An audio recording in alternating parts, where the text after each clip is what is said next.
Estamos en la presentación de una novelista de éxito.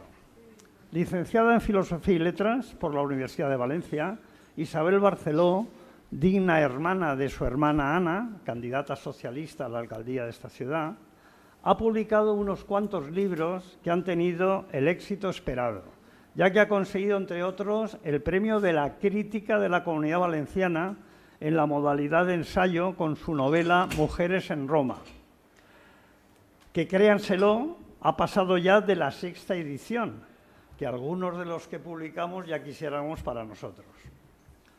Mi amiga Nereida, que ha desaparecido, está allí, una ninfa del mar y de la tierra, añadiría yo, a la que quiero, es la culpable tanto por su prestancia como por su inteligencia de que hoy estemos aquí. De esta obra que se presenta en Alicante nos ilustrará también la profesora Marga Gallar, amiga y de sonrisa permanente. Me imagino que no le será fácil, porque la figura de Lucrecia Borgia, o Borja, en su acepción valenciana, revelada por Isabel Barceló en esta novela, no resulta sencilla, ya que rompe, como ha explicado Nereida, con lo que nos habían contado sobre la hija de un papa valenciano. Como oirán, Lucrecia ha sido un personaje discutido y maltratado por la mayor parte de los historiadores que la han tratado. A esta importante mujer del Renacimiento es importante situarla en la época, en ese Renacimiento donde tantas cosas pasaron. Hija de Giovanna Vanozza, de seudónimo, Giovanna Catanei, y del cardenal y luego papa Alejandro VI, valenciano de Xàtiva. Giovanna fue la principal de las muchas amantes que, al decir, tuvo el papa setavense, pero que curiosamente fue a la única mujer que, de los muchos hijos que tuvo, son incalculables, son a los que dio, con esta mujer dio los apellidos. Por lo tanto, los 4 hijos que tuvo con Vanozza tuvieron el apellido del papa, fueron Borgia, porque me imagino que al ser tal pretendía que la saga continuara. Los hijos a los que dio su apellido fueron Joan de Borja, César Borja, Lucrecia Borja y Jofré Borja, un apellido, Joan y Jofré, muy catalanes. Las aventuras y desventuras de la Catanei, la famosa amante del Papa, fueron muchas, porque la mujer se casó hasta en 4 ocasiones, con el Papa no, porque a sus esposos les daba por morirse, vete a saber por qué. Fueron llevadas, la historia de la Catanei, fueron llevadas a la gran pantalla por Ángela Molina, que hacía el papel de Vanozza, y María Valverde, una actriz española, interpretaba el papel de Lucrecia Borgia. Nos quedamos sin ver finalizar también una serie, Los Borgia, que, al decir de los productores, que era Netflix, se tuvo que suspender porque no tuvo demasiado éxito y porque el rodaje era muy caro. Yo me quedé en la 3ª temporada porque me interesaba el papel que hacía Jeremy Irons, que es un actor muy conocido y que le gusta mucho a mi amiga Margarita, y donde Holly Granger, que era una chica muy guapa, hacía el papel de Lucrecia. Yo antes decía que el Papa tenía amantes e hijos, pero no se escandalicen. Esta situación no era privativa del sumo pontífice, ya que era una práctica acostumbrada en los altos cargos de la Iglesia. Solamente les voy a leer unos párrafos, en este caso voy a seguir porque a mí me gusta hablar mucho, unos párrafos del célebre escritor Teófilo Gautier, sobre lo que él observó en Roma durante su viaje sicalíptico por Italia, hacia 1857. Decía Gautier: en Roma se hace el amor con los pequeños abates, pero las mujeres tienen un miedo horrible de los eclesiásticos y de los papistas vestidos de aljofifa, que les meten sus hisopos por el culo, rociándoles el interior del vientre de leche de predicador, que era la más fluida de todas. Y decía: toda puta debe estar casada, porque si no la encarcelan. La única industria de los romanos es casarse con una hermosa muchacha que prostituyen con cardenales y funcionarios. Esto está sacado de un libro muy interesante que les recomiendo, Carta a la Presidenta, un viaje psicalíptico por Italia, de Teófilo Gautier, que ha estado prohibido muchos años por las razones que pueden imaginar. Di la fecha. Sí, la fecha del libro, el viaje 1857. Claro. Bien, Alejandro VI fue el pontífice que dividió y repartió el mundo entre los descubridores portugueses y los conquistadores españoles, que iniciaron ruta unos por el este, buscando las especias de la India, y otros por el oeste, los españoles. De ahí que cuando toparon con América, que no sabían que existía ese continente, a los habitantes les llamaron indios, porque creía que habían llegado a la India y que por lo tanto las especias estaban a su alcance. Parece evidente que la actuación del pontífice valenciano no satisfizo ni a franceses ni a ingleses, porque ellos se habían quedado fuera del reparto que había hecho entre los ibéricos. Incluso llegaron a decir: ¿es que el Papa conoce el testamento de Adán y Eva? Evidentemente no lo conocía, porque probablemente ni Adán ni Eva existieron. Lucrecia, que aprendió de su educación español, italiano y catalán, fue hermana, entre otros personajes, del cardenal César Borgia, al que Alejandro Dumas no deja de tildar como asesino en su novela histórica Los Borgia, capítulo que forma parte de su obra Crímenes célebres. Un personaje, este César, al que el célebre director francés de cine, Abel Gance, famoso por su Napoleón de 1935, pone como un hombre obsesionado por el poder, que pretendía heredar a su padre y que utilizaba a la bella Lucrecia para conseguir sus abyectos fines. Como señala el prologuista de esta novela espléndida de Isabel, que está aquí, que tienen ustedes a la entrada por si quieren comprarla, vale la pena, Quico Mira, un hombre importante dentro de la cultura valenciana, con el que trabajé junto en la Consejería de Cultura. Quico Mira es experto en los Borgia, o como también dice el historiador jesuita Miquel Batllori, el retrato que ha calado, como decía Nereida, en el imaginario popular es el de que Lucrecia fue una libertina incestuosa, madre desalmada y mantis religiosa, que solía despachar a sus amantes con la dosis correspondiente de veneno en cuanto los había usado en la cama, y desde luego mucho antes si no le habían satisfecho. Eso es lo que contaban las historias.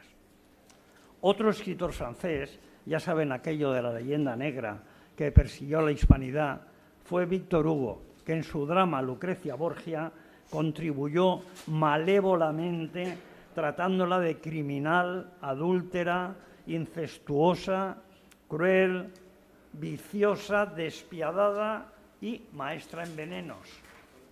Siempre tomando en consideración los dimes y diretes, estos dos autores, que sobre la famosa familia setavense escribiría Johannes Burckhardt, maestro de ceremonias en el Renacimiento y de la corte papal, que tomaba buena nota de todo lo que pasaba y se inventaban.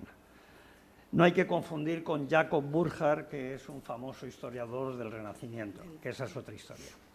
No hay que olvidar tampoco, dentro de esa serie malévola sobre Lucrecia, al famoso Mario Puzo, al mafioso Mario Puzo, que habrán visto las películas que hizo Coppola, en su pretendida novela histórica sobre la familia.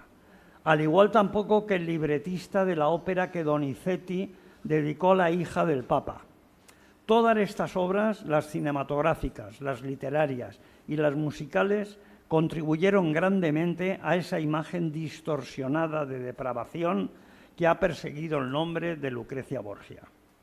Unas obras, como la representación operística, que tampoco estuvieron exentas de escándalo, porque cuando se estrena en Londres en 1839 la ópera de Donizetti, Lucrecia Borgia, después de haberlo hecho en la Scala de Milán, el propio Víctor Hugo se querelló para evitar su representación, alegando que se habían vulnerado sus derechos de autor y obligando a reescribir el libreto bajo el título de la Rinegata y tuvieron que cambiar Italia por Turquía.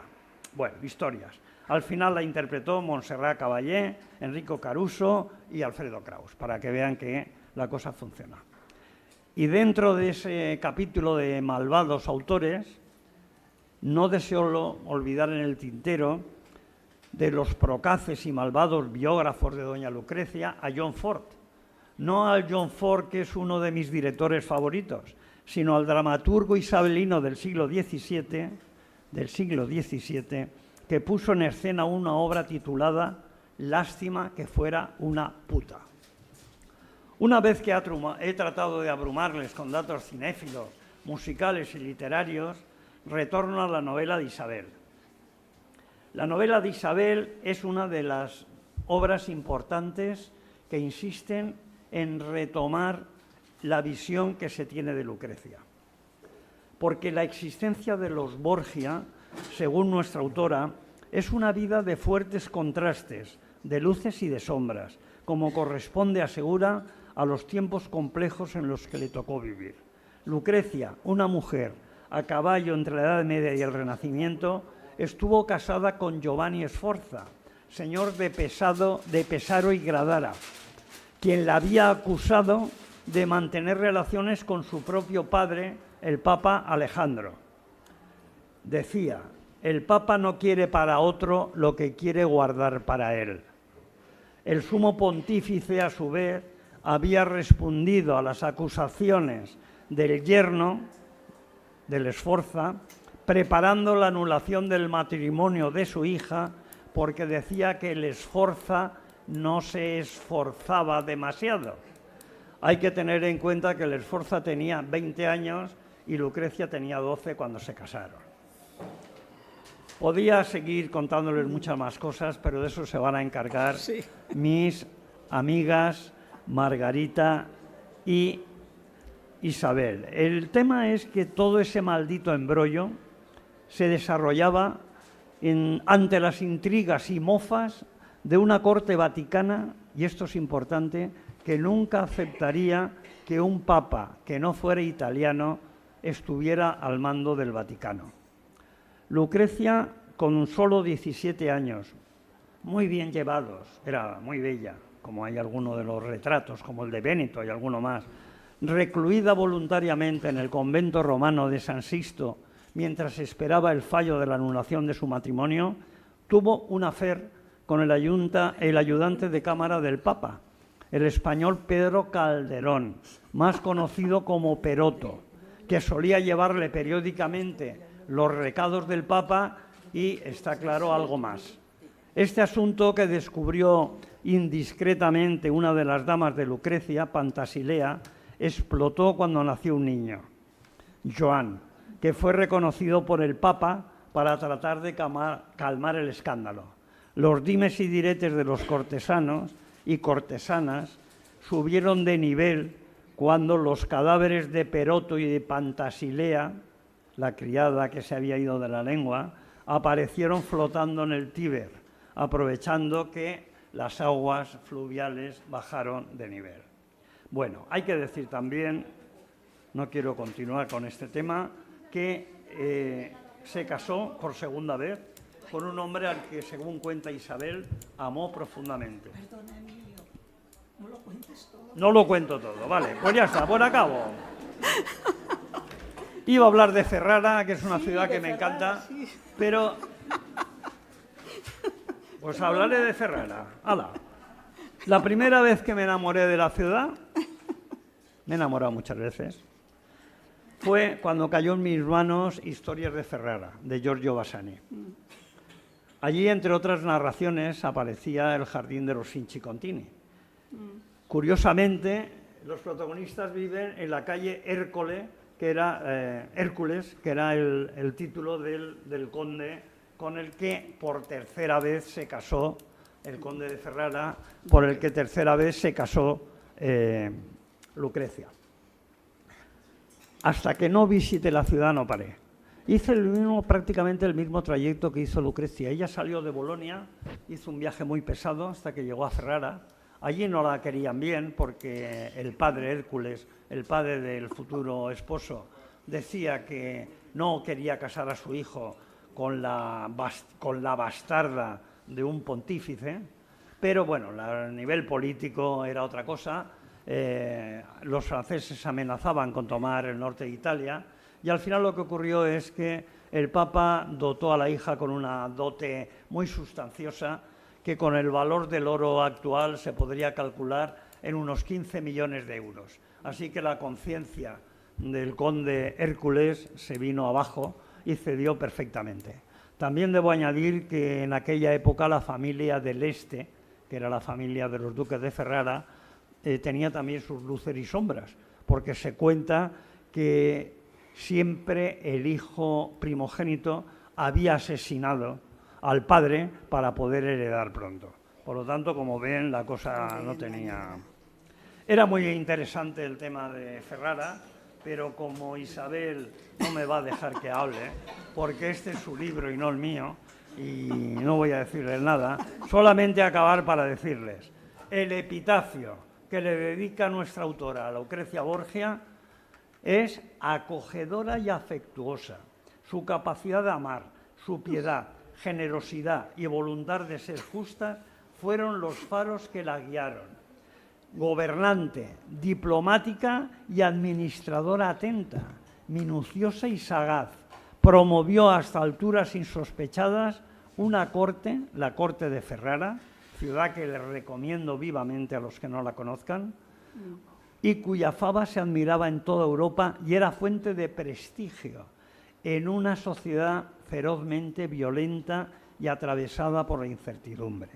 Con estas palabras y con el libro que tienen aquí, que se van a comprar y que van a leer, queda claro que se enteren, pues, donde estén Alejandro Dumas, Víctor Hugo, Abel Gance, el libretista de Donizetti, un tal Felice Romani, y hasta Mario puso en El Padrino de que todo lo que han contado es mentira. ¿Por qué?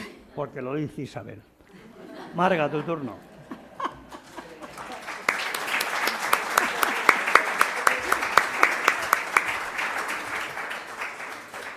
Hola, buenas tardes a todos, muchas gracias por venir. Veo a muchísimos amigos y amigas que han venido de muchos sitios, pedanías, etcétera.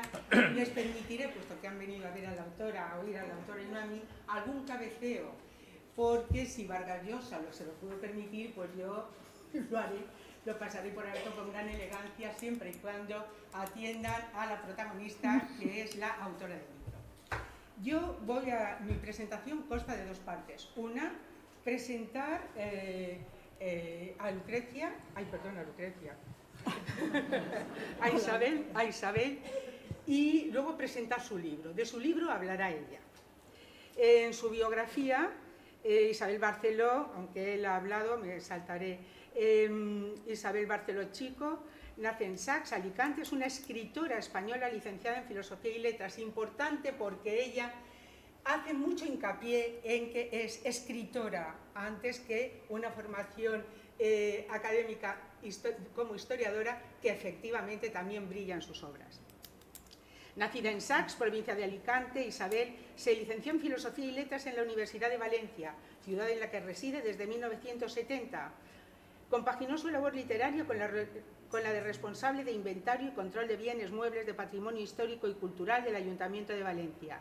Le fue concedida en el año 2004 por el Ministerio de Asuntos... No haber tenido tanto currículum, Isabel, ¿eh? No, pero tú abrevias. La beca Valle Inclán para una estancia de 6 meses en la Real Academia de España en Roma. Ha publicado numerosos artículos y relatos cortos en España y en México. Entre sus obras publicadas destacan Descubriendo tesoros, los museos de Valencia, un recorrido por los museos públicos, etcétera, Guía de Valencia. Es autora también de novelas juveniles como Tope secreto, El secuestro de la luna, y de novelas históricas, Dido, reina de Cartago, finalista de los premios de la crítica de la Comunidad Valenciana, y La muchacha de Cátulo, así como los mitos novelados Perseo y la mirada de Medusa, Orfeo desciende a los infiernos, La fundación de Roma, La ira de Medea, Las flechas de Eros, en la colección de mitología griegos, traducidas al francés y al italiano. Su última obra, publicada en el ensayo divulgativo, es una cosita que digo yo, que les recomiendo fervientemente, Mujeres de Roma, Heroísmo, Intrigas y Pasiones, en 2018, editorial Sargantana. Se trata de un libro en el que recorre la geografía y la historia de Roma de la mano de algunas de sus protagonistas femeninas y que mereció el premio de la crítica de la Comunidad Valenciana de 2019 en la modalidad de ensayo, otorgado por la Asociación de Escritores y de Críticos Literarios de la Comunidad Valenciana. En 2021 publicó Lucrecia Borgia, Bajo una nueva luz. El primer claror del alba de aquel inolvidable 11 de agosto de 1942 penetró entre los cortinajes que pendían del... 1400. ¿Qué he dicho yo? 1492. Penetró entre los cortinajes que pendían del dosel del lecho y trazó una línea de luz sobre la cubierta de seda. Alcanzó a iluminar una parte del cabello de Lucrecia, cuyos rizos menudos y abundantes se extendían como riachuelos de oro sobre la almohada. La joven, de 12 años de edad, entreabrió los ojos y los volvió a cerrar un instante antes de incorporarse. Apartó las sábanas, buscó con el pie las gradas de madera, bajo el suelo y se acercó al ventanal. Le gustaba ver aparecer ante sus ojos los contornos de la ciudad, colorearse los tejados de las casas más bajas y observar cómo el sol encendía con su resplandor las torres que aquí y allá se erguían junto a los palacios. A esa hora temprana Roma gozaba de la tranquilidad que precedía el ajetreo cotidiano y de la caricia del aire fresco vivificante. Luego, conforme avanzaba el día, el río exhalaba vapores húmedos y malolientes que, unidos al polvo que levantaban las caballerías a su paso por las calles y al calor sofocante de agosto, tornaban el aire de la urbe irrespirable. Disfrutar del amanecer la compensaba en parte de sus muchos días de reclusión. Desde la muerte del Papa Inocencio VIII el pasado 25 de julio, los tumultos en la ciudad se sucedían y su tía, Adriana del Milá, viuda de Orsini, con la cual vivía en su palacio llamado de Montegiordano, había prohibido que nadie, salvo criados armados, salieran de casa. Las luchas callejeras, las rapiñas y el saqueo de los palacios del Papa difunto y de sus allegados eran diarias. Y los muertos superaban ya los 200, siendo incontables los heridos. Era la forma en que los romanos solían despedir a los pontífices difuntos. Un interregno lo llamaban. Hasta la elección del nuevo papa, las autoridades urbanas dejaban desfogarse a la población y de ello se aprovechaban los maleantes habituales y los esbirros al servicio de las dos grandes familias que dominaban Roma y se combatían entre sí, los Colonna y los Orsini. Y si no era seguro poner de pie en la calle para su tía ni para la nuera de esta, Giulia Farnese, ambas pertenecientes por matrimonio a la familia Orsini, nadie en la urbe estaba a salvo. Ojalá su padre y los demás cardenales que llegados de toda Italia se hallaban reunidos en el Vaticano desde hacía 3 días para elegir al nuevo papa, concluyeran pronto la elección. Era preciso poner fin a tanta violencia y retornar cuanto antes a la vida ordinaria de la ciudad. Se apartaba ya de la ventana cuando oyó en el exterior el trote apresurado de una caballería y algunas voces. Alertada por ellas, asomó la cabeza al exterior. Un criado se hallaba ante la puerta del palacio y daba fuertes aldabonazos. Entonces rompieron a voltear las campanas de la cercana iglesia de Santa María de la Paz y a ellas se sumaron las de San Salvador en Lauro, las de Santa María de las Ánimas y otras cada vez más lejanas, que en jubiloso repiqueteo superponían sus diferentes voces, agudas unas, graves otras. Era señal inequívoca de novedades gozosas. Estaba aún echándose sobre los hombros una bata de seda para bajar a averiguar qué ocurría, cuando su tía y 2 o 3 doncellas irrumpieron en su cuarto. Debían comunicarle una buena nueva, le dijo Adriana del Milá con una mano en el corazón y la respiración agitada. Una noticia para la que era aconsejable que estuviese sentada, pues le atañía de lleno.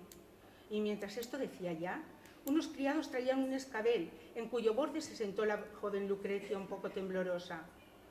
Solo entonces Adriana respiró hondo y le dio la noticia. Su padre, el cardenal Rodrigo Borgia, acababa de ser elegido papa. Los ojos de Lucrecia se llenaron de lágrimas y con el tiempo solo recordarían el color carmesí del cojín del brocado de oro de la silla, el calor que brotaba de él y la agobiaba, las voces confusas de su tía y de las criadas que se afanaban en torno a ella. En su mente se entremezclaban la incredulidad y el gozo. Sentía que el corazón le iba a estallar mientras una y otra vez se repetía las mismas palabras. Su padre, su queridísimo padre, era el nuevo Papa. Mallet, en su definitivo estudio sobre los Borgia, que cita Catherine Fletcher, los enjuicia sin piedad. Como es bien sabido, los Borgia, la familia más infame de Italia renacentista, tienen muy mala prensa. Los comentarios de Guicciardini sobre el Papa Borgia Alejandro VI nos presentan la imagen de un político con una solercia y sagacidad singulares. Esto está entrecomillado por la autora. Las de un político consumado, pero también las de un hombre cuyas virtudes distaban mucho de compensar todos sus vicios. Entre comillas, costumbres sumamente obscenas, mentiroso, desvergonzado, falso, sin fe, sin religión, codicia insaciable, ambición desmesurada, bárbaramente cruel y ansioso de ensalzar a sus hijos, que eran muchos, y entre ellos algunos tan detestables como él, para que no faltaran instrumentos maléficos que ejecutaran sus maléficos designios. El lenguaje empleado, como ven ustedes, no tiene desperdicio. Su mala fama se acrecentó porque fueron del origen español y no italiano, aunque en 1492, cuando Rodrigo Borgia fue elegido papa con el nombre de Clemente VI, no era en modo alguno un desconocido, como se advierte en la primera lectura realizada. Este es un comentario personal, pero no parece que tras leer este párrafo, sino que las principales familias italianas renacentistas, como los Medici, los Orsini, los Colonna, los Sforza, los Bardi, los Pacci o los Albizzi, no formaran parte de un tablero, el italiano, donde cualquier paso en falso tenía un enorme coste y cuyos epítetos dedicados a Clemente VI los podrían aplicar sin problemas a sí mismos. Rodrigo no era ningún desconocido en Roma, su apellido había sido italianizado y asumió importantes cargos en la curia desde los tiempos del breve pontificado de su tío, el Papa Calixto III. Fue cardenal, vicecardenal, y la estrategia que siguió Rodrigo para conseguir la dignidad papal, según dan fe los documentos de la época, nada tuvo de excepcional. Los escabrosos relatos sobre su vida privada son solo una parte de la historia de este papado, que tuvo que enfrentar las consecuencias inmediatas de los viajes de Colón al Nuevo Mundo, pues los papas de esta época eran una fuente de autoridad política supranacional, o conflictos religiosos como los planteados por Savonarola, etcétera, etcétera. Segunda lectura.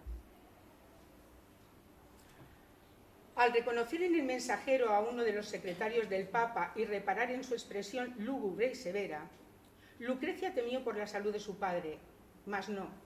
La mala noticia no era esa, sino otra más atroz. El ilustre duque de Gandía había sido asesinado de la forma más atroz. Joan, su hermano más querido, con quien tenía tantas afinidades, el más galán, alegre y bello, el que la acompañó el día de su boda, el que la hacía reír y le escribía desde España las más cariñosas cartas, el más amado por el Papa.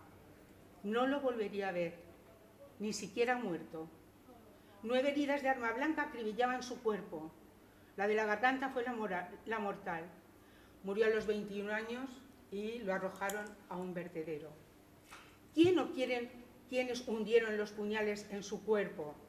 Ella misma conocía a los sospechosos, que a preguntas de la abadesa acababan de nombrar el mensajero, los Orsini, a pesar de la paz recién firmada con el pontífice, alguien de la familia Sforza, cierto padre ofendido, pues Joan tenía fama de mujeriego, o alguno de los nobles que odiaban a su familia. La sobrecogía pensar que pudo haber sido cualquiera de los citados. La violencia habitaba en todos ellos, hombres refinados y cultos que manejaban con igual desenvoltura el latín y la espada, la poesía más excelsa y la traición más vil. De este mal participaban sus propios parientes, incluidos el difunto Joan y su hermano César, más calculador y no menos cruel y expeditivo. Estoy citando, desde luego, a Isabel Barceló, claro está. No se puede expresar mejor 2 de las características que definían el Renacimiento: la coexistencia de la belleza y del terror. Las habladurías, las calumnias y sobre todo las mentiras asolaron a Lucrecia durante sus solo 39 años de vida, alimentadas por las cruentas luchas de poder que durante el Renacimiento enfrentaban a varias familias. Pero fue después de su muerte cuando la leyenda negra que aún la acompaña empezó a fraguarse con más ímpetu. La mayor puta que haya habido en Roma, sentenció de ella el dux de Venecia Girolamo Priuli, arrojando posiblemente la primera piedra contra Lucrecia Borgia. Le siguió Francesco Ciardini, un filósofo e historiador florentino que en su historia de Italia, escrita alrededor de 1540, dice de ella que no puede considerarse sino como la hija incestuosa de Alejandro VI, amante al mismo tiempo de su padre y sus hermanos. Jacopo Sannazaro, escritor del Renacimiento italiano, la definió como hija, mujer y nueva de Alejandro VI, consolidando así los rumores que decían que había mantenido relaciones sexuales, etcétera, etcétera, etcétera. Y así, como una bola de nieve, las acusaciones contra Lucrecia Borgia fueron acumulándose con el correr de los años, pasando de generación en generación, alimentando fantasías de todo tipo. Cuando, por ejemplo, la reina de Francia, María Antonieta, fue guillotinada en 1793 tras ser declarada culpable de alta traición al pueblo y a la nación francesa, y sobre todo de obscenidad, en su sentencia de muerte se argumentaba que se había comportado como Lucrecia de Borgia. Ha causado fascinación durante muchos siglos, pero quizá la puñalada final a la imagen de la hija de Alejandro se la asestó el escritor francés Victor Hugo, quien en 1833 escribió Lucrecia Borgia, un libro basado más en el mito que en la realidad y al que él ha hecho alusión con la ópera de Donizetti de Lucrecia Borgia. Pero ¿y si en realidad, y voy terminando, y si la realidad fuera otra muy distinta? Lucrecia, de cuya muerte se cumplirán justo 500 años, tal vez no fuera pérfida, depravada e infame mujer que durante siglos, muchos siglos, se han empeñado en describir. Es muy posible que fuera más bien lo contrario. Una mujer culta y delicada, refinada y erudita, hablaba griego, latín, italiano, francés y español, que jamás utilizó un arma ni ordenó a nadie emplearla, que nunca usó la cantarela, un veneno indoloro, incoloro e insípido, al que a pesar de todo lo que se ha dicho tampoco recurrieron nunca su padre y sus hermanos, y que en vez de agresora fuera víctima. La leyenda negra sobre Lucrecia Borgia surgió a partir de que su tío Calixto III animó a su padre Rodrigo Borgia, nacido en Valencia, en el seno de una poderosa familia de la nobleza, a trasladarse a Italia y a hacer carrera eclesiástica, y Rodrigo siguió sus consejos. Alejandro VI estaba obsesionado con la idea de unificar Italia, y aunque las políticas matrimoniales eran una práctica habitual, es cierto que Lucrecia fue una pieza central en las intrigas políticas de su padre. Es la que llevaba la bandera de las putas, sentenció cargado de las razones el cronista de los Perugia, localidad 170 kilómetros de Roma. Ni Girolamo Priuli ni Materasso, que fueron de sus más sangrientos detractores, pisaron jamás Roma. Termino con una lectura y con una reflexión acerca de lo que me ha parecido. Alejandro VI movió lenta y negativamente la cabeza. Durante los 8 días que duraría su ausencia, era preciso que ella se ocupase del gobierno del Vaticano y de administrar los asuntos ordinarios de los estados pontificios. A excepción de las cuestiones eclesiásticas, todo lo demás quedaría bajo su responsabilidad, consciente de ser el centro de una decisión inaudita, pues jamás en la historia de la Iglesia una mujer había estado al frente del Vaticano. La mañana del 27 de julio de 1501, día de la partida del pontífice, Lucrecia trasladó su residencia al Palacio Apostólico. Era costumbre que el vicecanciller u otro cardenal tomara nota de las opiniones que cada cual hubiera expresado y refrendase el resultado de los votos emitidos. Lo haría ella misma, se apresuró a responderle Lucrecia, pues sabía escribir perfectamente. El vivaz cardenal, con la cierta libertad de expresión común en su tiempo, le preguntó entonces: ¿y dónde está vuestra pluma? Esta última palabra significaba pluma y pene. Lucrecia comprendió la broma. Le daba a entender que por su condición femenina ella no era ni podría ser nunca cardenal, y rieron y conversaron larga y amistosamente. Los oyó el maestro Bujar, quien no dejó de anotarlo en su diario ni de añadir, quizá molesto con la duquesa, que a él no le había consultado nadie.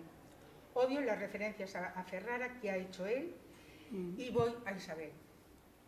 Bueno, no he parado, porque todas sus lecturas son de su libro y son extraordinariamente... Todas no, parte. Bueno, tres importantes. No, ya. Tres importantes. No, decía no todas, porque ha habido aspectos que son, digamos, una lectura tuya de bueno, las cosas, ¿no? Eres tú porque la no me atribuyáis a mí todo. El subtítulo, pues sí.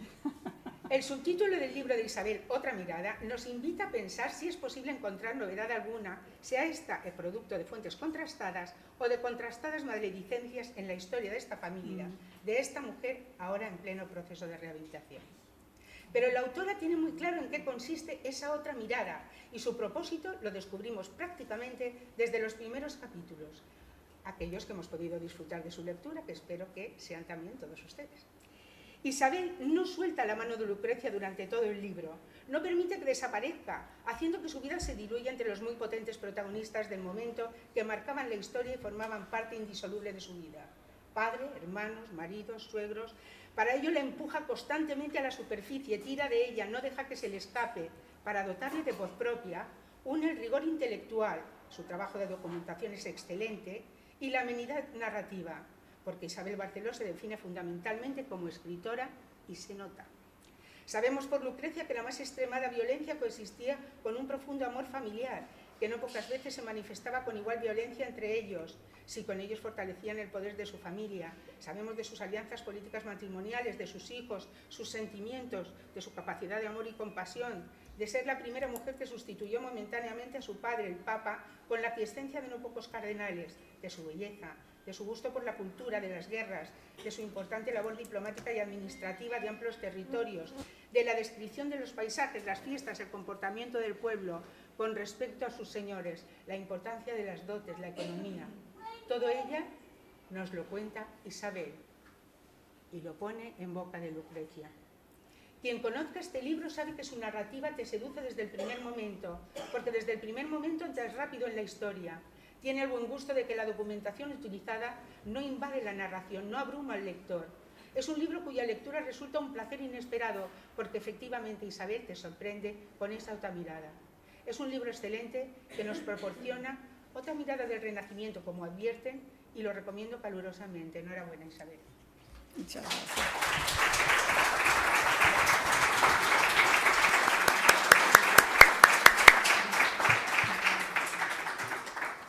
Bueno, había traído unas imágenes. Yo lo que siento es que sale ahí en medio un letrero. Solo sale aquí en el ordenador, detrás no. Bueno, a medida que pueda iré pasando imágenes. Esta imagen es una de que se cree que es Lucrecia en un gran cuadro que hay. Bueno, en primer lugar quiero agradecer a la institución que nos acoge esta tarde y desde luego a todos ustedes que nos acompañan y están siguiendo esta presentación con tanta atención. Quiero sobre todo agradecer a Nerea Congost, promotora y organizadora, y a mis estupendos presentadores Emilio Soler y Margarita Gallard, tan sabios y tan puestos en el tema de los que estamos, que hoy nos ocupa, ¿no? Yo la verdad es que a medida que los estaba escuchando me iba sintiendo más y más abrumada por la brutalidad de esa leyenda negra que realmente a mí ha llegado a sobrecogerme, porque cuando lo va relatando así, una detrás de otra, realmente me he sentido, de verdad, hasta un poco angustiada, ¿no? Y al mismo tiempo me ha hecho pensar, pero ¿cuánta falta hacía este libro? Y perdonar, porque lo he escrito yo, ¿no? Pero ¿cuánta falta hacía este libro? Porque quizá ustedes también hayan tenido en algún momento esa sensación, ¿no? de casi terrorífica, ¿no? de una mujer que casi podía producir espanto en una familia de espanto, y todo eso no se corresponde con la realidad histórica.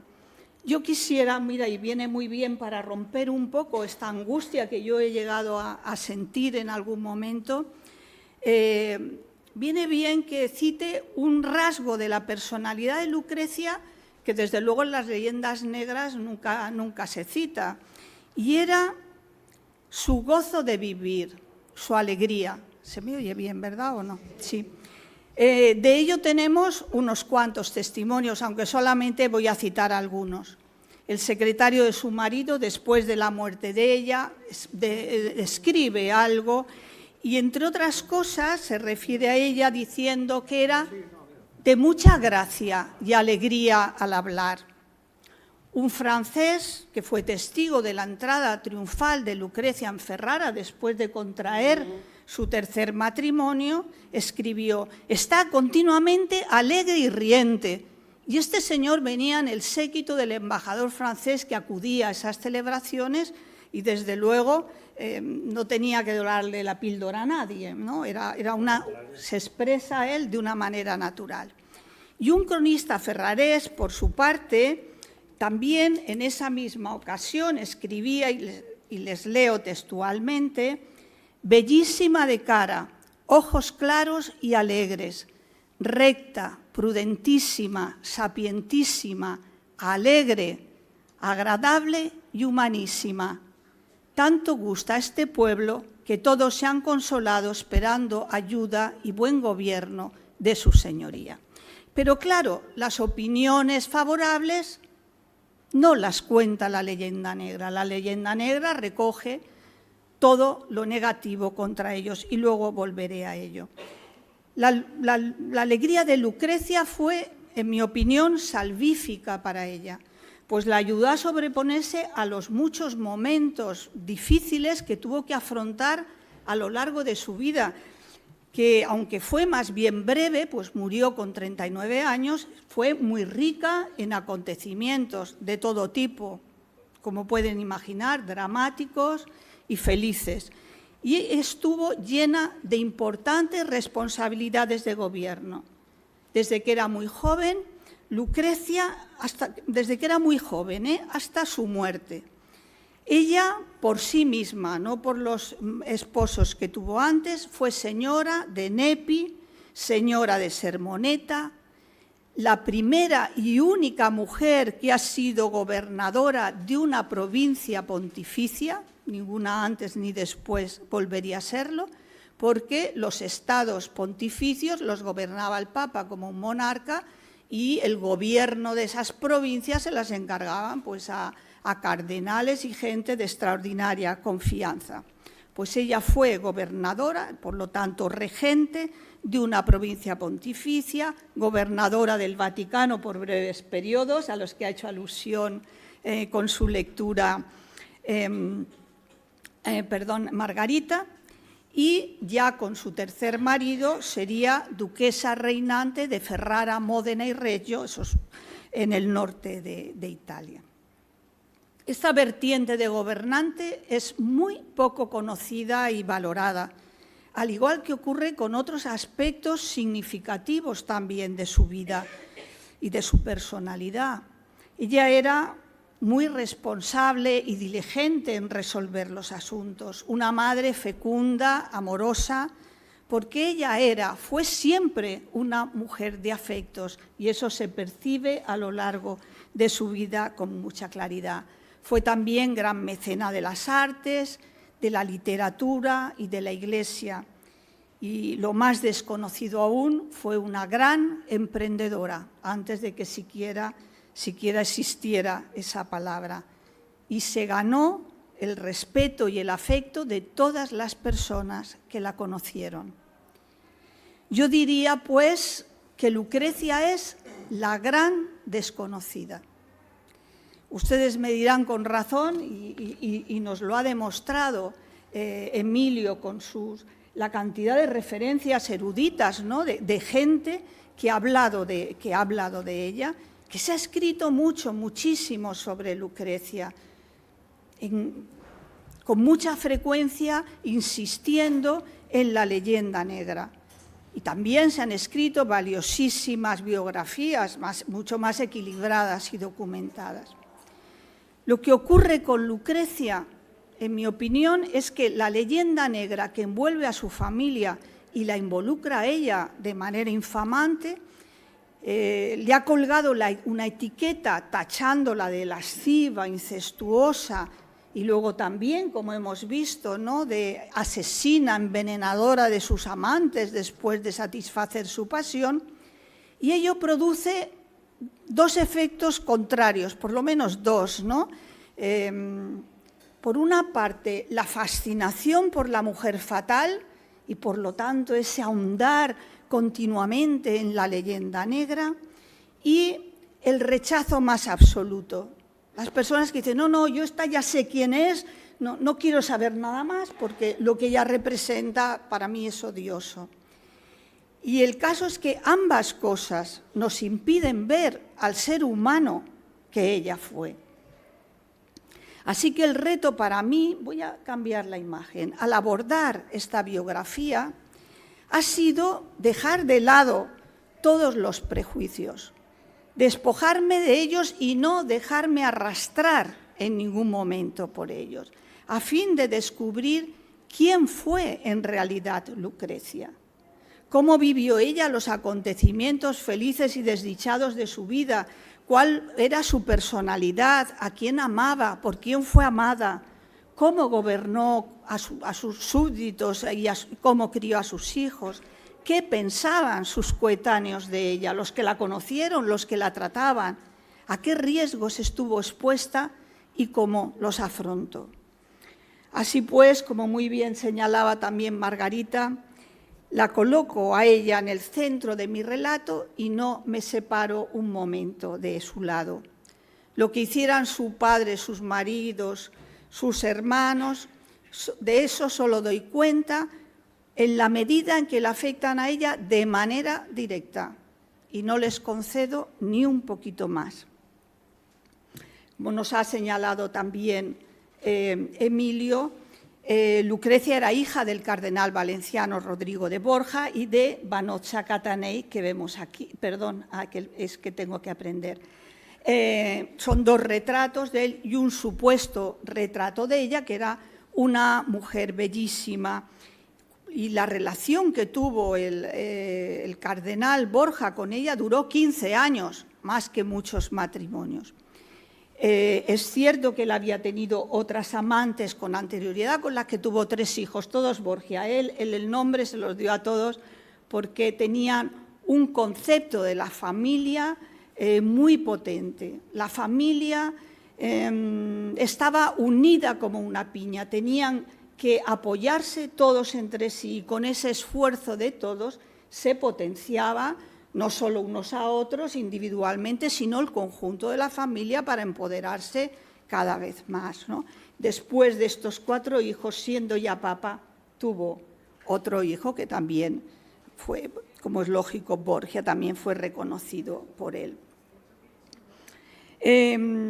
Recordando lo que decía Emilio, los hijos fueron César, Joan, del que ya hemos oído hablar, Lucrecia y Chofré, que era el más joven de todos. Y desde luego Lucrecia recibió una educación refinadísima, además de todas las lenguas que ya se han citado, ella componía versos en todas esas lenguas. Y conocía desde luego la cultura clásica, la oratoria, el dibujo, el bordado, la música, la danza, y tenía, y esto lo señalan grandes personajes, unos modales regios. Ya parecía realmente una reina. Y otro aspecto que también se suele dejar de lado es que recibió una solidísima formación religiosa. Lucrecia fue una persona de grandes convicciones religiosas, fue terciaria franciscana y ella además fue una gran protectora de la Iglesia. Toda su vida mantuvo esa religiosidad y se expresaba continuamente en su vida cotidiana. De hecho, ella, cuando muere en Ferrara, casi muere en olor de santidad.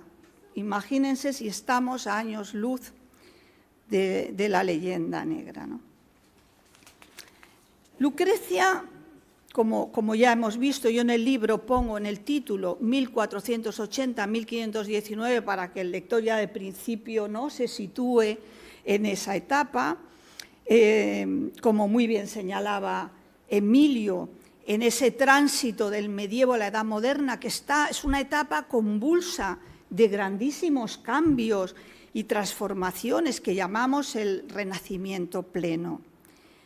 El común de los mortales está acostumbrado, ¿no? Estamos acostumbrados a pensar en el Renacimiento, a través de las artes. Esa es la imagen que tenemos, ¿no? Las maravillosas pinturas, esculturas, la arquitectura, la música, la poesía, todo nos remite a la belleza, a la armonía, al equilibrio y a la perfección. Pero esa era la aspiración del alma, esa no era la realidad. La realidad, como ya se ha dicho, es una sociedad violenta, una península itálica dividida en muchos estados, grandes y pequeños y en permanentes conflictos, deslealtades, alianzas que duraban con suerte unos cuantos meses, asesinatos, guerras. De hecho, 2 años después de la elección de Alejandro VI, estallaron las que los historiadores posteriores llamarían guerras italianas, que durarían 60 años.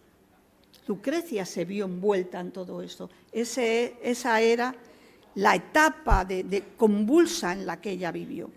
Y junto a esa incertidumbre cotidiana se reivindicaba la dignidad del ser humano, su derecho a ser feliz aquí y ahora, no en una vida futura, porque el cuerpo era un don de Dios, un regalo divino del que todos, sin excepción, podían disfrutar.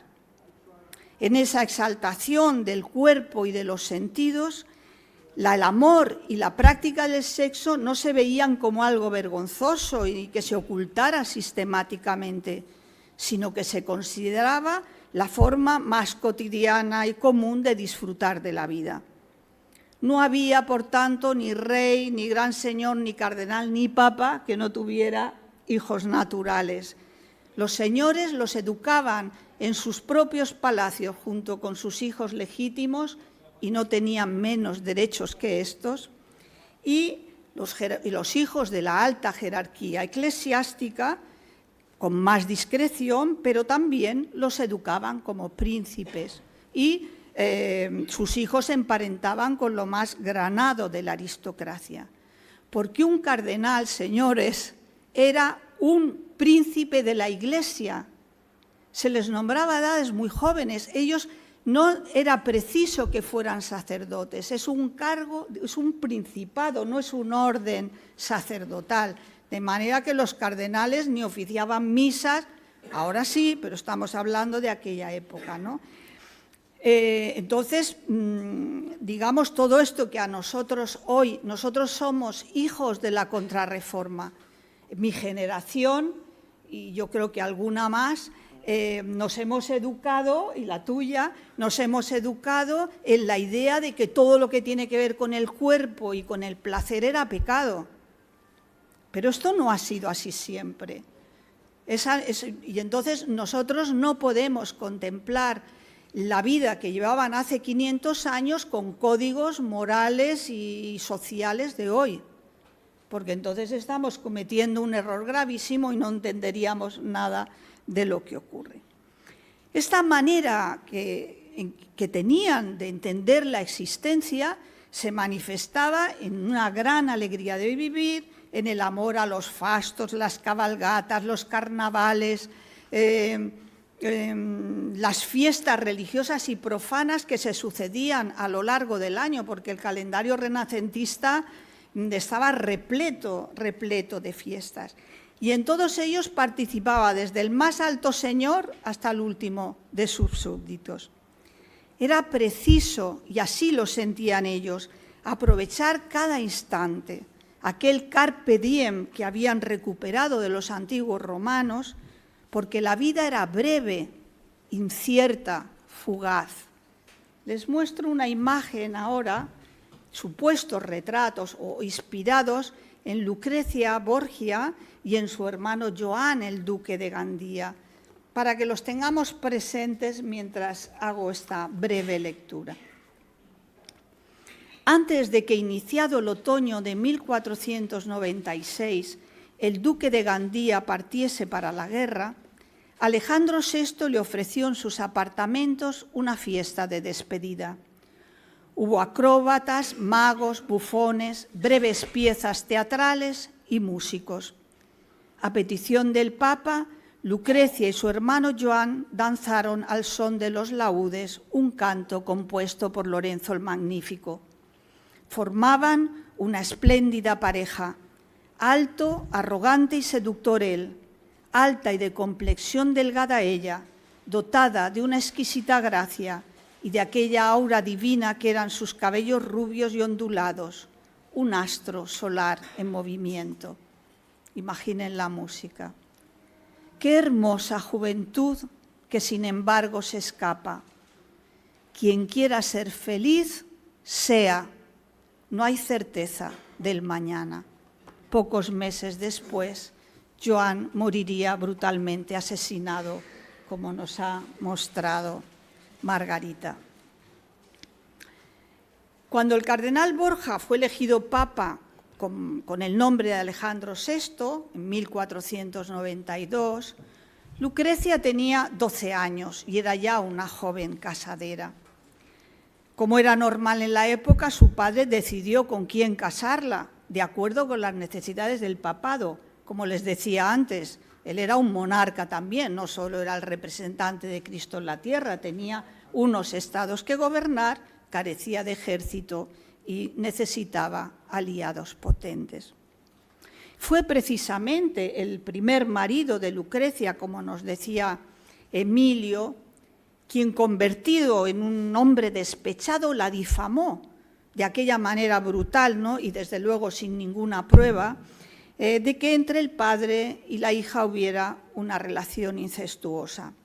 Pueden imaginarse cómo todos los enemigos de los Borgia y los enemigos de los papales, ¿no?, propagaron esa difamación y involucraron pronto también a sus hermanos, ¿no? Yo creo que con que miremos hoy a nuestro alrededor nos damos cuenta que todos los asuntos de cama, bueno, tienden a ser la comidilla de todo el mundo y ahí se agarra todo el mundo. Imaginarse un Vaticano con todos esos líos amorosos, pues en fin, era de gran impacto. Ahora bien, yo no quiero decirles nada de este señor, porque así quienes se animen a leer esta biografía podrán hacerse una idea de quién era ese señor y si sus palabras tenían alguna credibilidad.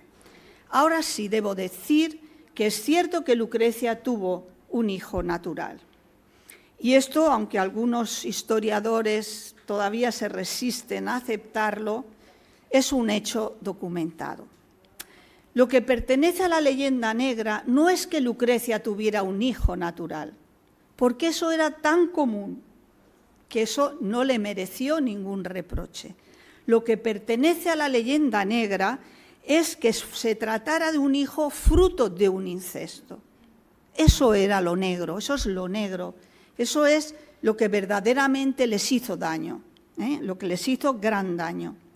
Y aquí tengo que decir que fueron los propios Borgia, Lucrecia también, en el afán de proteger a esa criatura, cometieron errores muy graves que dieron alas a que esa idea del incesto cobrara vuelo. Anulado ese primer matrimonio, el segundo marido de Lucrecia fue don Alfonso de Aragón, duque de Bistegli y príncipe de Salerno, que era nieto, hijo natural, hermanastro y sobrino de 4 reyes de Nápoles, bisnieto de nuestro Alfonso el Magnánimo, ¿no? Desde luego, o la Casa Real de Nápoles había perdido el oremus, o realmente no se creía una palabra de las difamaciones que se difundían sobre Lucrecia. De otra manera, no hubieran permitido ese matrimonio. Él tenía un año menos que ella, o sea que tenían 17 y 18 años, y la verdad es que tuvieron solamente un hijo. Fue un matrimonio feliz, con altibajos, pero fue también muy breve, porque terminó trágicamente, muy trágicamente. También es cierto, y esto está también muy presente, ¿no?, cuando hablamos de Lucrecia, a veces también con ánimo exculpatorio, ¿no?, el decir que Lucrecia fue un instrumento en manos de su familia, o como leías tú antes, no sé, César, ¿no?, que manejaba a su hermana para sus fines, todas estas cosas. Y yo no soy de esa opinión. Pienso además que cuando la presentamos como una víctima, alguien indecente que la manejaba casi como si fuera un títere, pues eso tampoco la deshumanizamos y tampoco responde a la realidad, porque todo el mundo tiene sus dificultades, tiene que vivir en su vida, en su época, en las costumbres que hay. Ella lo hizo igual que todas las demás. Pero Lucrecia, como todas las mujeres de su tiempo y de su rango, pues se casó con quien su padre decidía. Y esos matrimonios no se concertaban para que fuera feliz la pareja. Eso es de hace 130 años como mucho, ¿no? Eso de la felicidad del matrimonio, eso no existía hasta el siglo XIX, ¿no? Y en Occidente, sino para sellar alianzas que empoderasen, ¿no?, a las familias respectivas. Sin embargo, en un momento determinado, Lucrecia tuvo la fuerza y la gallardía de plantarle cara a su padre, y además en público. Aún no se había enfriado el cadáver de su segundo marido cuando ya les llovían las ofertas de matrimonio. Y ella, que la verdad estaba muy hecha polvo, porque ella estaba muy enamorada de su marido. Y ya, en fin, como ella no le acomodaba ninguna de las propuestas que le hacían. Quizá por eso, un día, su padre la mandó llamar a una audiencia pública sin revelarle el motivo. Se presentó ella magníficamente ataviada dentro del rigor que se imponía ella misma por el luto. En el salón de audiencias, ante un numeroso público y en presencia del noble solicitante de su mano, Alejandro VI dirigió a su hija un cálido y afectuoso discurso. Lo concluyó informándola de que el nobilísimo señor Francesco Orsini, duque de Gravina, allí presente, deseaba casarse con ella. ¿Qué respondía? No. Su tajante respuesta resonó en la sala y levantó un murmullo de asombro. ¿Dónde se había visto algo semejante? A lo inaudito que resultaba que un padre preguntara la opinión de su hija acerca de un asunto en el cual las mujeres no tenían nada que decir, se unía una contestación intolerable. Incómodo, el Papa le preguntó el motivo de semejante negativa. Tal vez esperaba que ella adujera su reciente viudez o su deseo de entregarse al cuidado de su hijo. Estas hubieran sido razones mujeriles y transitorias que no cerraban el camino de cara a insistir en el futuro y no ofenderían más gravemente a su pretendiente. Sin embargo, la joven viuda, muy erguida, miró de frente al Santo Padre y a su pregunta del porqué de su rechazo le dio una turbadora réplica: porque mis maridos acaban mal. Y con esa contestación lapidaria y un evidente enfado, según anotó en su diario un cronista veneciano, se marchó dejando tras de sí un perfume de agua de rosas, el crujir de la seda y la airada indignación del duque rechazado. Viuda a los 21 años de edad, Lucrecia había comprendido que debía dar un giro radical a su vida y alejarse de la influencia invasiva de su familia paterna. Así que a su tercer marido lo eligió ella, y digo bien el verbo, lo eligió ella. Fue empeño suyo, aunque claro, le venía bien a toda la familia, no es que se empeñara con alguien que no les conviniera. Pero bueno, fue empeño suyo casarse con Alfonso de Este, que era heredero de los ducados de Ferrara, Módena y Reggio, que está en el norte de Italia. A partir de esa tercera boda, y fuera ya de los focos de Roma, y cuando casi al cabo de un año su padre muere, Lucrecia desapareció por completo de las crónicas. Fin de la historia. Ya ella no vuelve a aparecer en ninguna de las crónicas públicas ni nada de esto. Así es que aparentemente su vida discurrió en la mayor penumbra, casi como si hubiera, algunos especulaban, ¿no?, como si hubiera sido poco menos que una ama de casa ahí metida en la cocina, una cosa extraña, ¿no?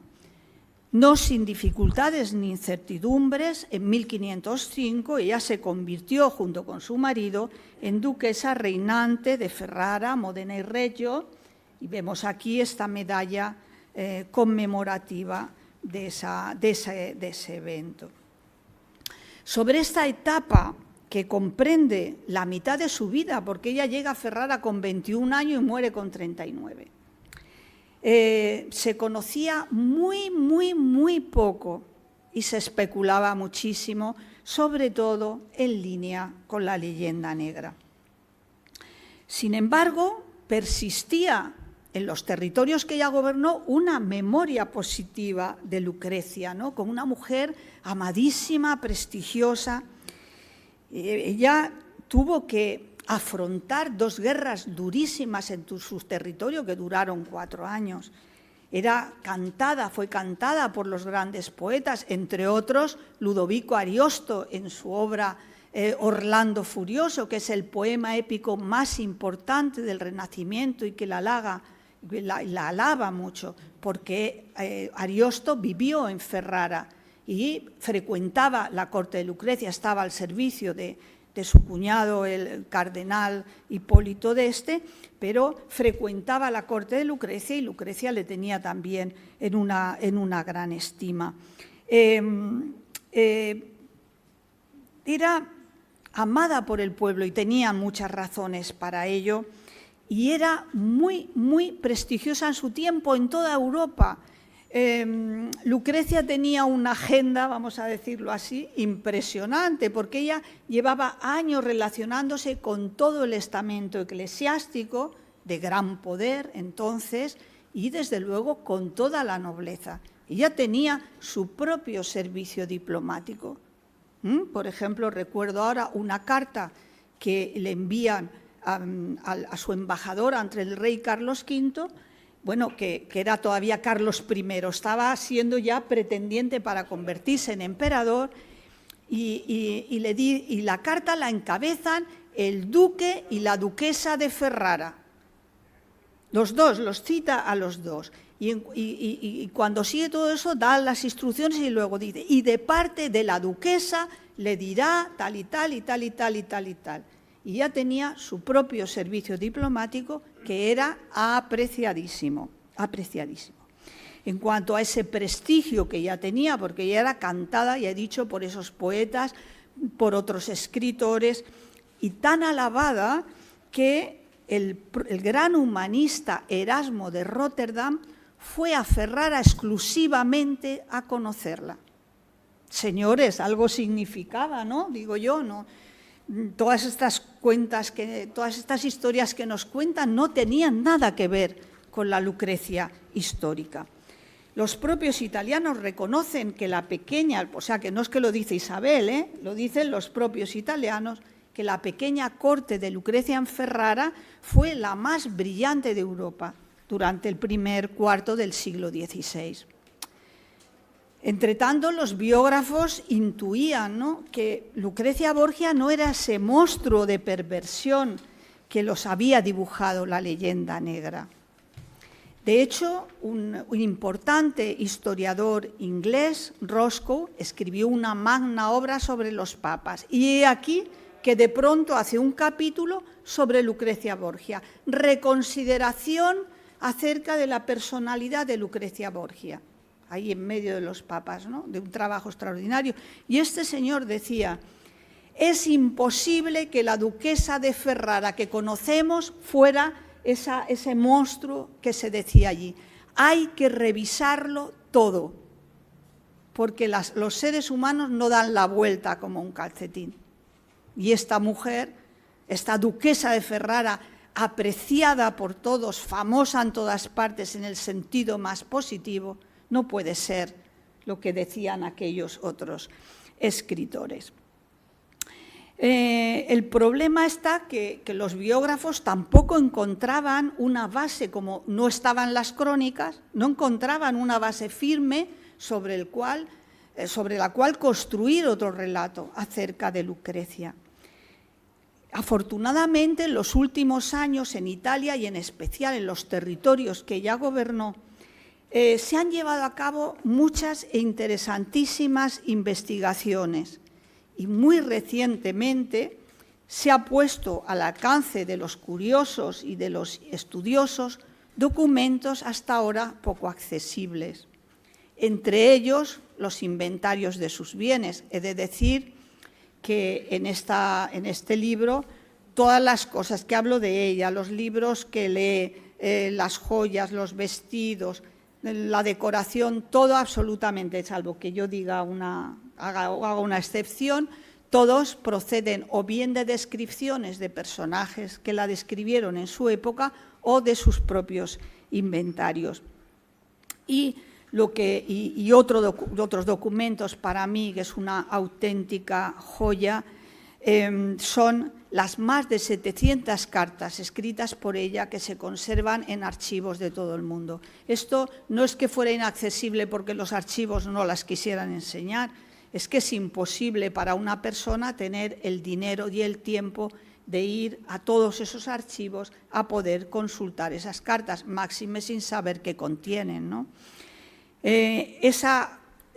Esos documentos que son de primera mano, porque cuando uno escribe, ella escribe cartas de todo tipo, a familiares, para resolver asuntos de Estado, lo que sea. Uno escribe tal cual es, para resolver los problemas que le han puesto por delante, no para ver si dentro de 500 años alguien dice, ¡ay, qué mona!, ¿no? Qué bien hizo esto, qué simpática es, ¿no?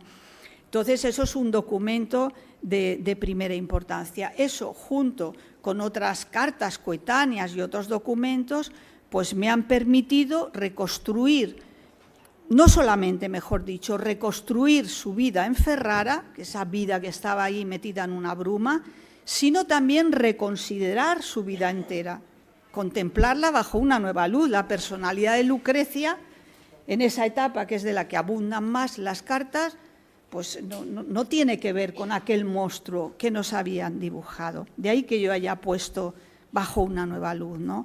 Aunque ella era muy reservada, pero esas cartas, quiero decir que no es que ella cuente ahí secretos personales, no, pero esas cartas arrojan destellos luminosos sobre su personalidad. Así es que de todos esos documentos coetáneos suyos, opiniones de personalidades que la conocían y eran personas de extraordinaria rectitud, emerge una Lucrecia sorprendente, inesperada, inteligentísima, muy humana. Únicamente les pondré un ejemplo. En el verano de 1505, siendo ya duquesa reinante de Ferrara y todos esos otros 3 ducados, que estaban colocados en un lugar estratégico. Aquí todas las tropas que querían entrar en Italia pasaban por ahí, y las que querían salir porque llegaba hasta Venecia. Entonces era un territorio, no eran grandes, pero eran extensos en amplitud, y sobre todo era una zona de paso estratégicamente importantísimos. Bueno, pues les decía que estalló en Módena, donde ella estaba con su corte, estalló una epidemia de peste bubónica. Bueno, esto es la imagen de las cartas, ¿no? Y del inventario. Estalló la peste bubónica, y esto le escribe ella a su marido el 1 de julio. Se ha descubierto la peste en la casa de los Valentini aquí. Incluso ayer por la noche murió en otra casa una niña llamada Margarita Correrina, y un tal Sgoria, barbero, y un Pedro, padre de Tomás Grata, en casas distintas. Lucrecia tomó las medidas que todos ustedes conocen, ¿no? Aislar, no permitir que se comiera, no permitir grandes reuniones, etcétera, etcétera, medidas preventivas. Y 2 o 3 días más tarde ella cambia su alojamiento por otro en altura y ventilado, y le dice al marido: para quitarme de estas habitaciones en planta baja durante algunos días. Después haré lo que la necesidad imponga, y esto lo hago para no espantar a la población de esta ciudad marchándome fuera, lo que le causaría un gran daño. Con ello demostraba mucho coraje y responsabilidad, porque ella estaba embarazada, en avanzado estado ya de gestación, y todavía no había dado un heredero al ducado. Nadie sabrá nunca quién es esa niña, Margarita Correrina, ni aquel Esgoria Barbero, ni el Tomás Grata, al que se le murió su padre en aquella epidemia. Son nombres de personas sencillas que solo conocemos porque Lucrecia escribió sus nombres y dejó constancia de su muerte. Juzguen ustedes qué clase de persona era la duquesa que escribió esas cartas, una mujer que colocaba su responsabilidad por encima de los riesgos de su propia salud, y alguien para quienes las víctimas no eran números, sino seres humanos que sufrían como ella misma, como nosotros. Yo les invito a descubrirla, a sentir con ella, a acompañarla en sus vicisitudes, y si creen, como yo, que es digna de admiración y de alabanza, los animo a reivindicarla activamente. Aunque ella nunca llegó a pisar España, me atrevo a decir que Lucrecia Borgia es la valenciana más universal del Renacimiento y probablemente de todos los tiempos. Muchas gracias por su atención.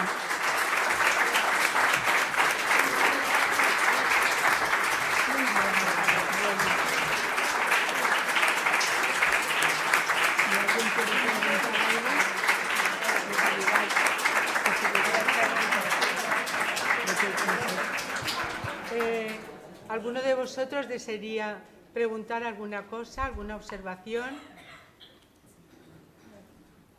Yo le preguntaría si en todas esas 700 cartas nadie se ha animado a seguirlas, o sea, a reproducirlas Sí, al alcance de la mayoría. sí, a ver, las cartas están a ver si lo tengo aquí, están publicadas en un libro, están publicadas en italiano. Ella, a excepción de 2 cartas que están escritas en castellano, las escribió en italiano de la época, que todavía no era normativo, pero bueno, están ahí para quien quiera acercarse a ellos y poderlo ver. Es compleja su lectura, claro, pero sí, no sé si se traducirán al castellano. Lo ideal es que se tradujeran porque además ese volumen de cartas es también un volumen crítico. Quiero decir que, bueno, va también acompañado muchas veces de la explicación a quién es la persona a la que se dirige o de qué persona habla, lo cual da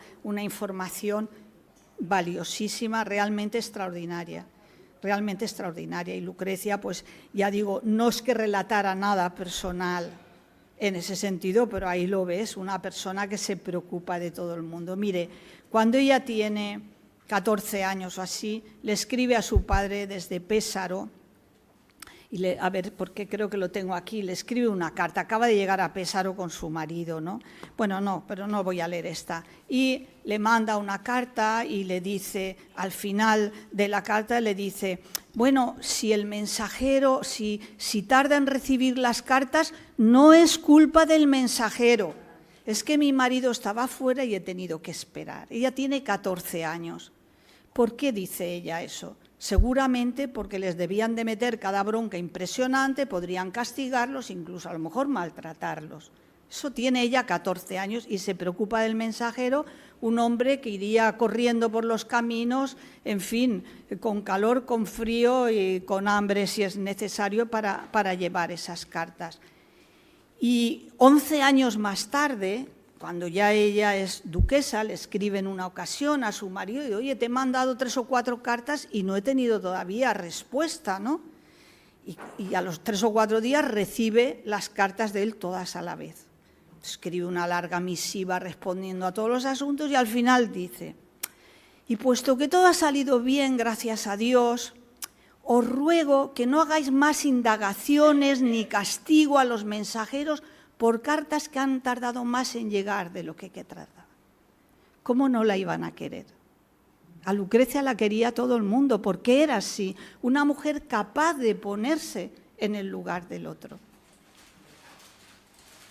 Esa era ella, y no hace falta que nos diga, no, qué buena era, no. Es que en sus cartas se revela una preocupación por los demás que desde luego no era nada común en su época. En su época y en su rango les importaba a todos un comino. De todas formas, Isabel, a mí me llaman la atención dos cosas, que bueno, una es la coexistencia constante entre el terror y la belleza, que hemos comentado muchas veces. En una de las lecturas,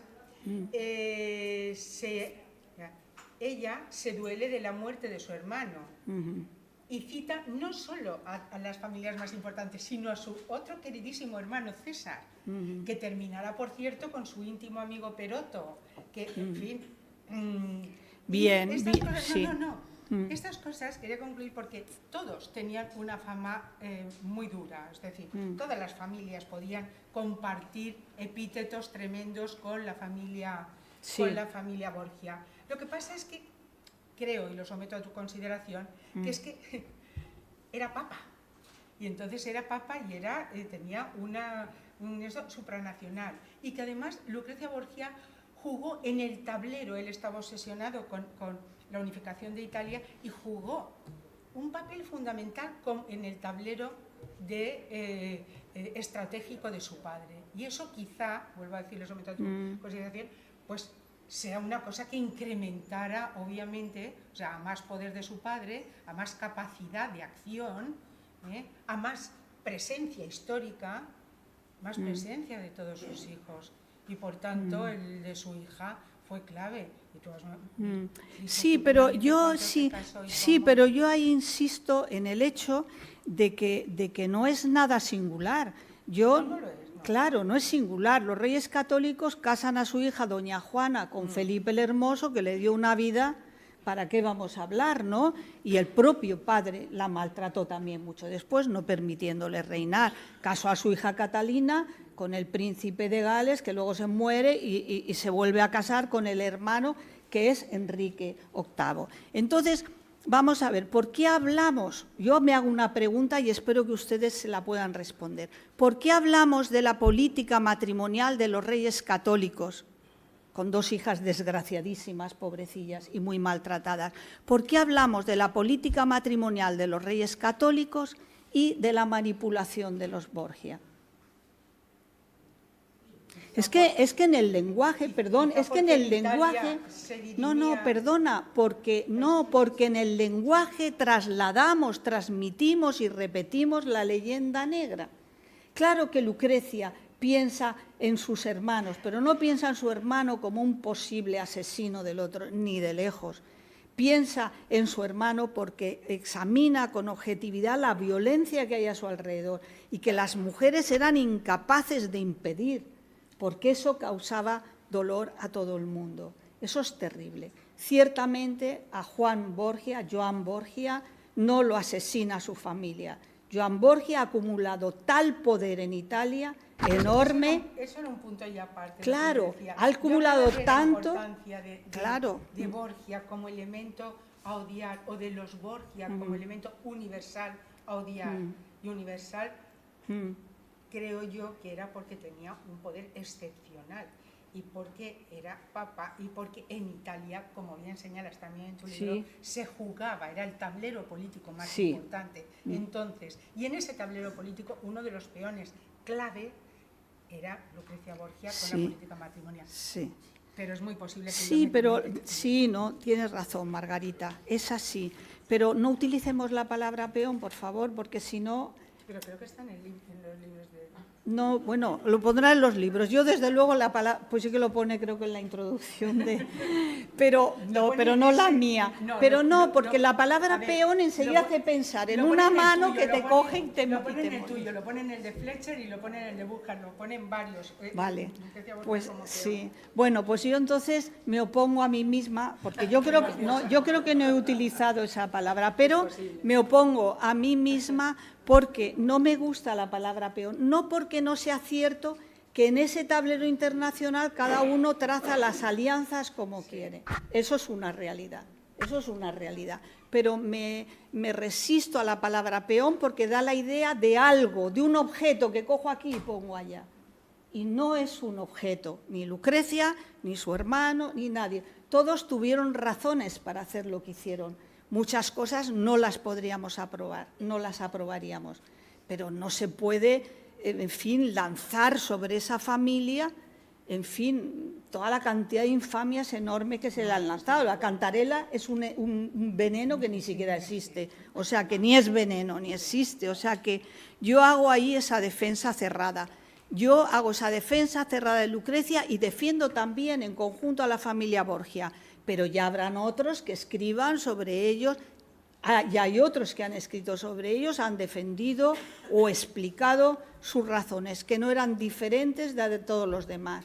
Por si se os ha olvidado, a Juliano de Médicis, al hermano de Lorenzo de Médicis, los atacan dentro de la iglesia cuando están oficiando, y el cura que está oficiando y el papa están en la conjura. Y eso es en el 92, el mismo año que eligen a Rodrigo de Borja. Y al duque de Milán lo asesinan en la puerta de la entrada. No hay lugar sagrado, por eso es tan violenta esa época. Yo lo que quiero señalar no es que los Borgia fueran unos ángeles, ni muchísimo menos, pero eran hombres de su tiempo, vamos a decirlo así, eran personas de su tiempo. Y Lucrecia, bastante excepcional entre las mujeres de su tiempo. Es así como yo lo veo, ¿eh? Y yo creo que trato de argumentarlo y sostenerlo. Sí, lo has argumentado muy bien. Es verdad. Sí.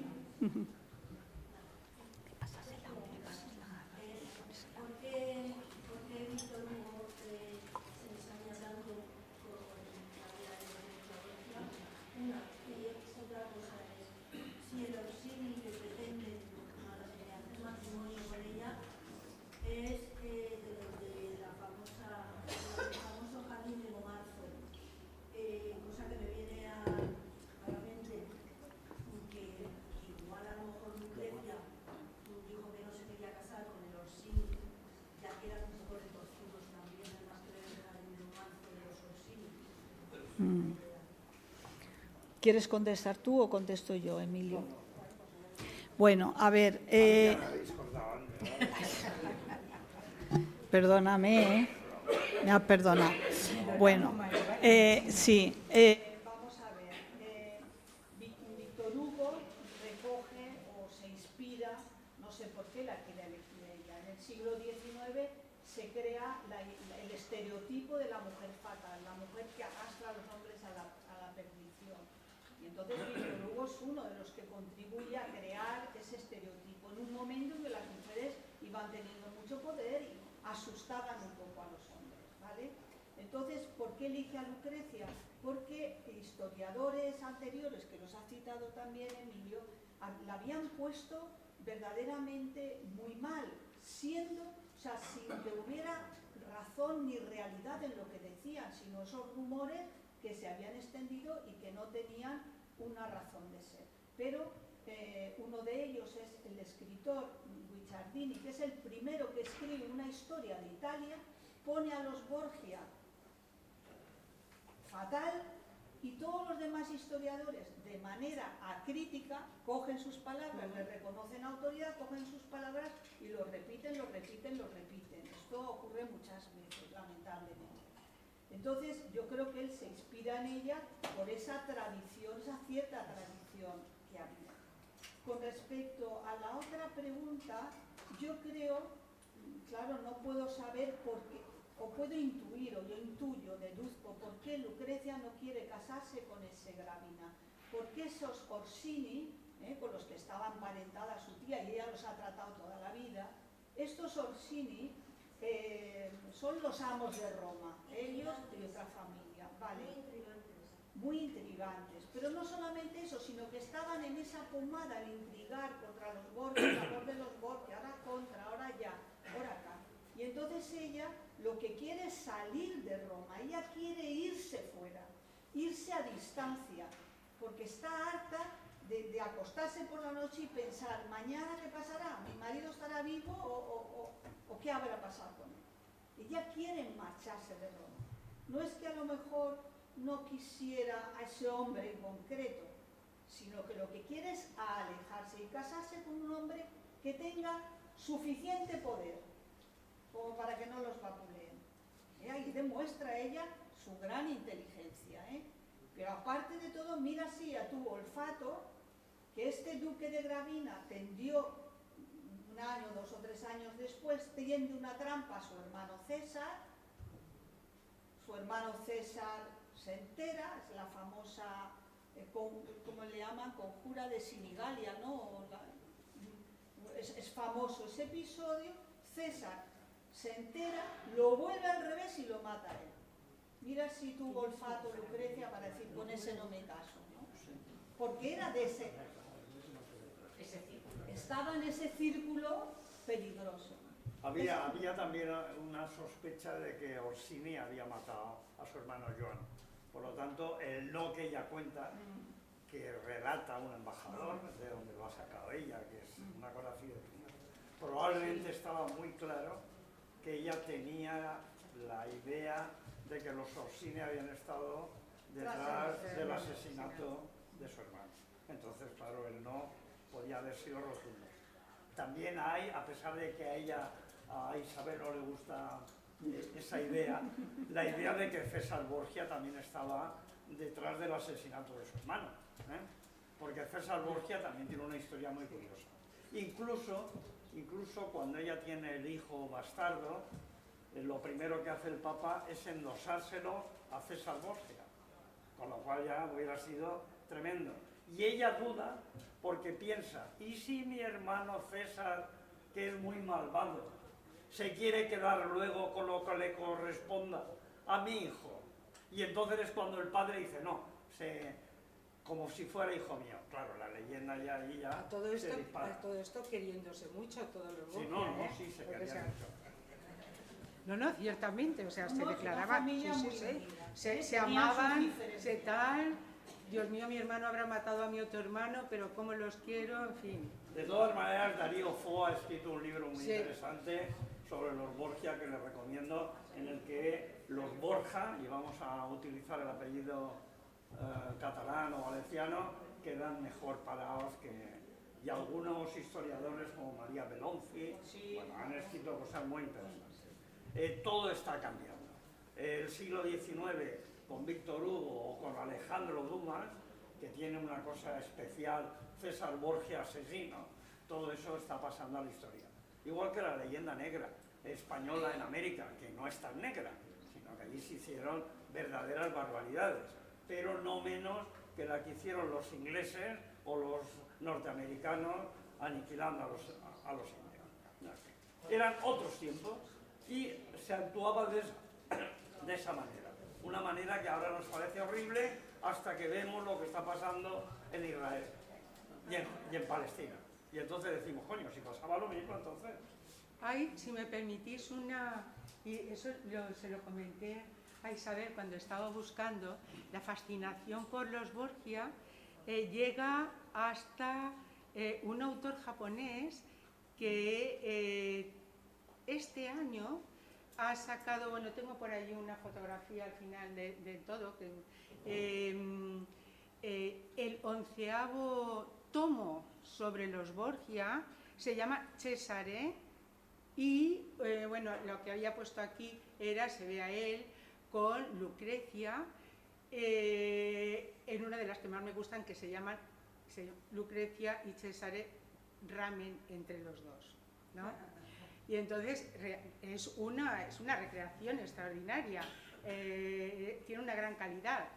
pero si buscamos por todas partes del mundo, de repente ves a un Borgia por ahí, o bien en un manga, o bien alguien está hablando de ellos en un cuento, o lo que sea, sí, esto que me llama mucho la atención. Y otra cosa que quería comentar también, que también se la comenté a Isabel, es la buena oralidad que tiene el libro.